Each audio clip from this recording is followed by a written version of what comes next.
అర్థం చేసుకో మగరాయ అంతా చెప్పకున్నా ఇంకా చాటుగా మిగిలాయా కనులు చెదిరే కాంచన వివరించే వీలు ఉందా వేధించే వయసు యాతన కలహించే వీలు కోరిందా కసిరే కైపు కామనా నొప్పంటూ భయపడతానా తీపి గాయాలు చేస్తున్నా నిప్పంటిన సరసన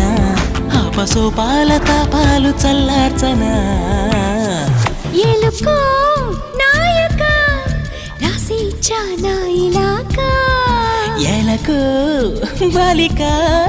దూసుకొచ్చావే ఇలాగా